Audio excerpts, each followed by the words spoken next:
Hello, I thought I would do a little video overview of my O-scale layout. It's currently being renovated and this is the state that it's in at the moment. So I'll give you a little guide as to what we're looking at. So over here, this board here, which is a dumping ground at the moment, will go on the end of here, but the opposite way around. I'm still fitting the back scene to this, so it's not finished yet. But over here we've got the start of a Coca-Cola factory with some suitable, I hope, Coca-Cola vehicles. Got a little factory building that I'm working on here at the minute. It's been damaged when I moved house, so I need to fix it. I've got a Greyhound bus station here with the police hanging around. I'm not sure why, but I'll figure that out as I go. Large grade crossing here that's done with AK Interactive's asphalt paste and coffee stirrers stained with wood stain for the actual crossings. Here's a little Clever Models crossing tower that I've modified slightly with real wood balcony and stuff. I'm going to fit a ladder to it, but for now that's pretty much done. Over here we've got the Dunwich company. Sorry for the poor lighting in the room. This room's not very well lit. I need to get that sorted at some point with some LED lighting. But this is made from the Clever Models central camera building, which I am tweaking to make it look like a more generic sort of industry, so that I can use it for whatever. Which is why it's got the Dunwich company sign on it, which is there to make it look like it could be used for anything. For the minute, I'm thinking about potentially making it a vending machine manufacturer to go along with the Coca-Cola factory. Come this side so my shadow doesn't get in the way. So there's my Central of Georgia coal hopper with a loose load. That thing weighs an absolute ton. And a little Atlas Plymouth that I'm repainting.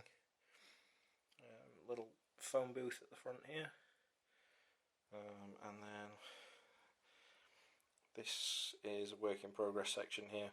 Along the front of the Apex building there, I'm going to have like a stairway up to like a balcony with like a little mini cafe on it, which is based on, or will be based on, a little area that I found on River Street in Savannah in Georgia. Underneath it, between the cargo truck and the wall there, I'm going to put like a little sort of general store type thing made of wood that will sit underneath the balcony. I think it'll make it look a little bit more cluttered, and I think that'll look quite good. This plain piece of back scene here is going to have some photo backdrops put on it, so make it blend in a little bit more. Over here is where the sector plate would normally go, but the sector plate's been taken off and I'm rebuilding it to make it sort of much more smoother in operation. The underneath of it I've used some cobblestones just to sort of blend everything in. The cobblestones on here are hand carved for the most part. The ones between this track are individual cubes of adhesive squares, basically like sticky back squares that I tried to use to make cobblestones. It doesn't really work as well as I'd hoped, but I mean this works a lot better I think, which is just 2.5mm foam board with one of the sides of card removed and the foam carved into cobblestones. Same between the tracks there. Then over here this is 5mm foam core board, again with one side of the card removed and then the cobblestones carved into it with a dental pick. Here's the depot building that I've got. It's based on an E.L. Moore scratch build.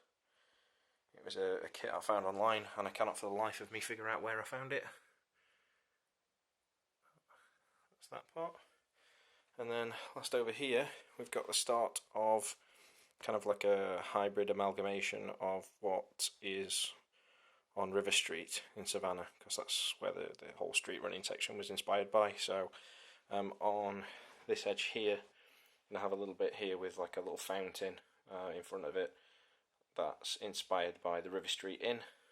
The decking, well, the little frame here is going to have some decking on top with a cafe on top of it, which is going to be based on dockside seafood, a little bit further up the street.